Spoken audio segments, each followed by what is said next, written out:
নমস্কার বন্ধুরা, নতুন রেসিপিতে আপনাদের স্বাগত। আজকে আমি আবার একটা অন্যরকম রেসিপি নিয়ে এসেছি। আজকে আমি করে দেখাবো ফুলকপির সিঙ্গারা।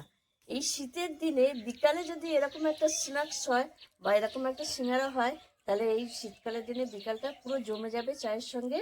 আর এই ফুলকপির সিঙ্গারাটা একটু অন্যরকমভাবে করব। প্রথম থেকে শেষ পর্যন্ত ভিডিওটা দেখবেন, স্কিপ করবেন না। আর ভিডিও ভালো লাগলে লাইক, শেয়ার, সাবস্ক্রাইব করতে একদমই ভুলবেন না। আর বন্ধুরা, বছরের প্রথম দিন হ্যাপি নিউ ইয়ার।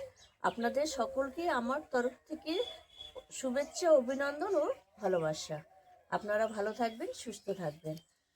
প্রথমেই আমি এইখানে ফুলকপি সিঙ্গারার জন্য নিয়ে নিয়েছি 1 বাটি ময়দা, ফুলকপিটা আমি কেটে ধুয়ে নিয়েছি। আর এরকম ছোট ছোট করে নিয়েছি সেদ্ধ করে রাখা আলু, টমেটো কুচি, চীনাবাদাম, ধনেপাতা কুচি, আদা মানে থেতো করে নিয়েছি আদাটা, লঙ্কাটাও, কাঁচা লঙ্কাটাও থেতো করে নিয়েছি, চিনি, নুন।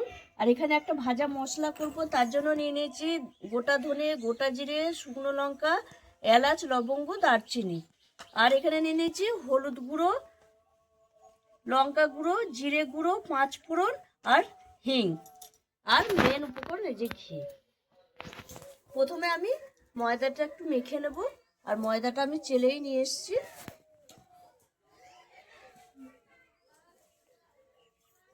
ময়দার পরিমাণটা আপনারা বাড়িয়ে কমিয়ে নেবেন। এখানে আমি দিয়ে দেবো সামান্য একটু নুন,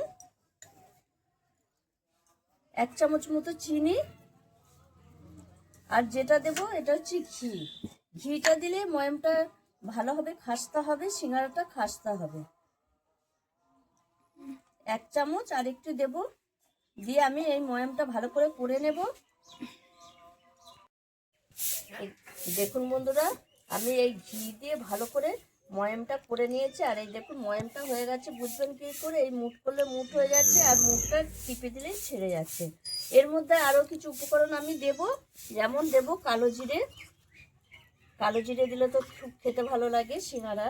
আর একটা জিনিস যেটা দেব, সেটা খেতে ভালো লাগবে এবং আমাদের হজমের পক্ষেও খুব সাহায্য করবে। তার জন্য আমি দিয়ে দেবো এই যে জোয়ান। একটু জোয়ান দিলে ফ্লেভারটাও ভালো আসবে আর আমাদের গ্যাস অম্বল থেকেও রক্ষা করবে। এবার আমি এটা মিশিয়ে একটু জল দিয়ে দিয়ে একটা ডো করে নেব।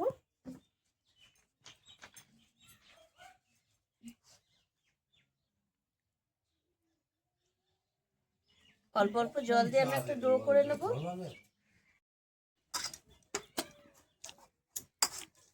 এই দেখুন বন্ধুরা, আমার ময়দাটা মাখা হয়ে গেছে। আর এই দেখুন, একদম খুব নরমও নয় আবার খুব শক্তও নয়, মিডিয়ামভাবে মেখেছি। এবার আমি এটাকে রেস্টে রেখে দেবো। ততক্ষণে আমি এদিকে সিঙ্গারার পুরটা করে নেব। এদিকে আমি উনুন ধরিয়ে দিয়েছি, কড়াইটা বসিয়ে দেব।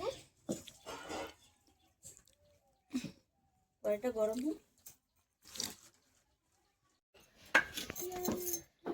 কড়াই বসিয়ে দিয়েছি। এবার আমি ভাজা মশলাটা একটু ভেজে নেব।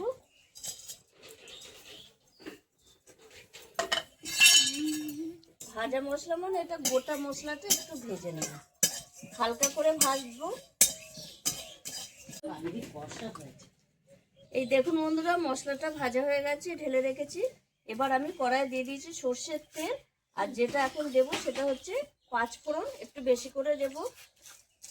5 ফোড়ন দিলে এর সিঙ্গারার পুরটা খেতেই স্বাদ লাগে অন্যরকম। আর দিয়ে দেবো এই যে থেতো করে রাখা আদা, থেতো করে রাখা কাঁচা লঙ্কা। এটা একটু ভেজে নেব। এগুলো অল্প করে ভেজেছি হালকা করে। এবার আমি কপিটা দিয়ে দেবো। কপিটা একটু ভালো করে ভেজে নেব। তেলটা ফাঁক করে নিয়েছি, কপিটা সরিয়ে কপিটা 5 মিনিট ভাজা হয়ে গেছে। এবার আমি দিয়ে দেবো তেলের মধ্যে হিং। হিংটা দিলে সিঙ্গারা বেশ খেতে ভালো লাগে। এইবার আমি দিয়ে দেবো এক এক করে উপকরণগুলো সব। টমেটো কুচি, স্বাদ মতো লবণ, হলুদ গুঁড়ো, জিরে গুঁড়ো অল্প করে দেব, সামান্য একটু লঙ্কা গুঁড়ো, যেহেতু সেদ্ধ করা কাঁচা লঙ্কা দিয়েছি অল্প করে দেবো। আর স্বাদ ব্যালেন্সের জন্য চিনি দিয়ে দেবো,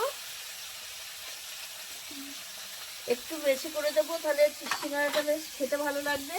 এবার আমি কপির সঙ্গে সব মশলা কষিয়ে নেবো ভালো করে।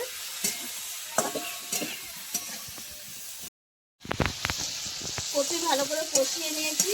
এই দেখুন বন্ধুরা, কপি সেদ্ধ হয়ে গেছে।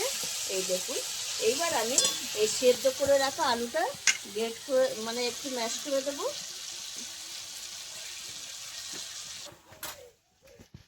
আলুর সঙ্গে ফুলকপি ভালো করে কষানো হয়ে গেছে। এবার আমি দিয়ে দেবো ধনেপাতা কুচি। একটা ধনেপাতাটা দিলে খেতে খুব ভালো লাগে। আর দিয়ে দেবো এই যে চীনাবাদাম, এটা ভাজা চীনাবাদাম। আর দিয়ে দেবো এই যে গুঁড়িয়ে রাখা মশলা, এটা এতটা লাগবে না, অল্প করে দেবো।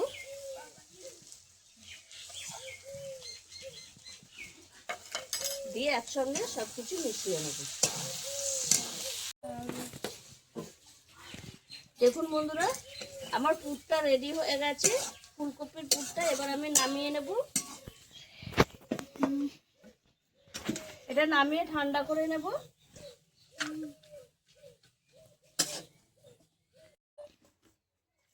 পুরটা ঠান্ডা হতে হতে আমি সিঙ্গারার ডোটা রেডি করে নেব।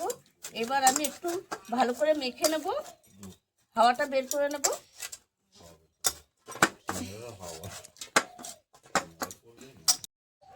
আমি রুটির মতো লেচি করে নিয়েছি। এবার এই লেচিগুলো আমি একটু ময়দা দিয়ে বেলে নেব। আপনারা ইচ্ছে করলে সাদা তেল দিয়েও বেলতে পারেন, কিন্তু আমি একটু ময়দা দিয়ে বেলে নিচ্ছি। আর এটা যত বড় চাকি হবে তত ভালো হবে, বেলাটা পাতলা হবে। কিন্তু আমার চাকিটা ছোট বলে একটু ছোটই হবে বেলা, ওই জন্য আর একটু লেচিটা নাহলে বড় হতো।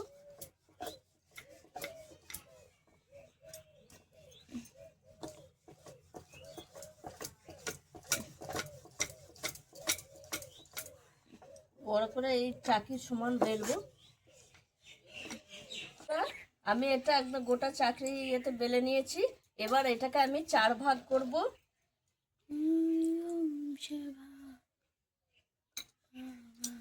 আপনারা ইচ্ছা করলে এটাকে 6 ভাগ 8 ভাগও করতে পারেন। আমি এটা 4 ভাগ করব। এবার আমি পুর দিয়ে দেবো।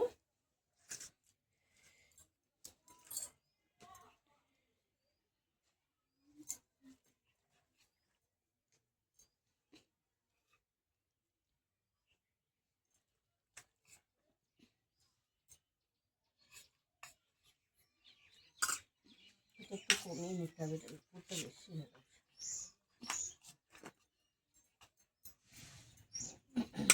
এবার পুরটাকে ঠিক করে নেব।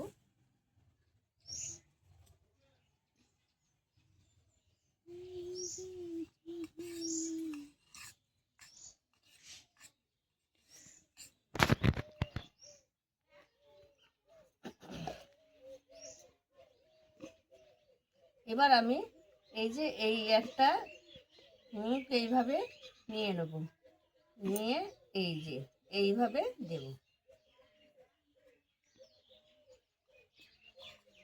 এই মুখটা এইভাবে দেব।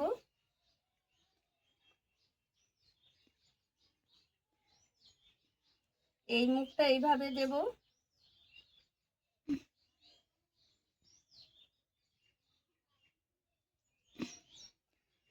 আর এই মুখটা এইভাবে আমি একটু বন্ধ করে দেবো। এই যে এইভাবে নিয়ে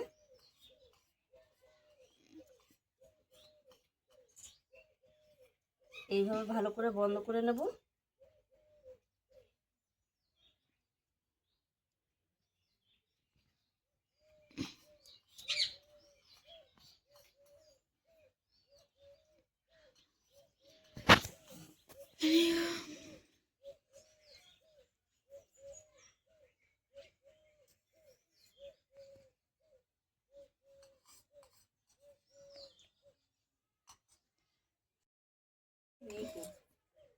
এই দেখুন বন্ধুরা, এইভাবে আমি সবকটা সিঙ্গারা শেপ করে নেব। এই দেখুন পেছনটা এরকম হবে। আর এই দেখুন বন্ধুরা, এই কটা শেপ করে নিয়েছি। আর কড়াই দিয়ে দিয়েছি সাদা তেল। একটু হালকা গরম হয়েছে, এই অবস্থায় আমি এই সিঙ্গারা কটা ভেজে নেব। এই সিঙ্গারা ভাজতে ভাজতে এগুলো আবার সেভ করে নেব। দেখুন বন্ধুরা, সিঙ্গারাগুলো কি সুন্দর ভাজা হয়েছে। এবার আমি তুলে নিচ্ছি, বাদ বাকি সিঙ্গারাগুলো আমি এইভাবে ভেজে নেব। এই দেখুন বন্ধুরা, এই সিঙ্গারাগুলো হয়ে গেছে। আর এইগুলো করতে করতে সন্ধে হয়ে যাবে, তার জন্য আমি এই বাদ বাকিগুলো বাড়িতে করে নেব। আর এই কটা আপনাদের দেখিয়ে ছেড়ে দেবো। এই দেখুন বন্ধুরা, কত সুন্দর হয়েছে সিঙ্গারাগুলো, একদম মচমচ করছে। সাজিয়ে দেব। ডিজাইনটা আপনারা যে যেরকম খুশি করতে পারেন, আমি সিঙ্গারার শেপে করিনি, একটু অন্যরকম ভাবে করেছি। শেপটা যেইভাবেই করুন, সিঙ্গারাটা খেতে কিন্তু স্বাদ একই রকম হবে। আর দেখুন বন্ধুরা, কত সুন্দর হয়েছে, খাস্তাও হয়েছে, কত সুন্দর মচমচ করছে। আপনারাও এইভাবে একবার বাড়িতে সিঙ্গারা করে খাবেন। আর এটা ভেঙে দেখাচ্ছি কতটা খাস্তা আছে, দেখুন একদম পুরো ঠাসা। এইভাবে একবার বাড়িতে ফুলকপির সিঙ্গারা খাবেন এই শীতের দিনে, অসাধারণ লাগবে। আর আমার এই ভিডিওটা যদি আপনাদের ভালো লেগে থাকে, তাহলে লাইক করবেন, শেয়ার করবেন, সাবস্ক্রাইব করবেন। আবার দেখাবে আগামী ভিডিও।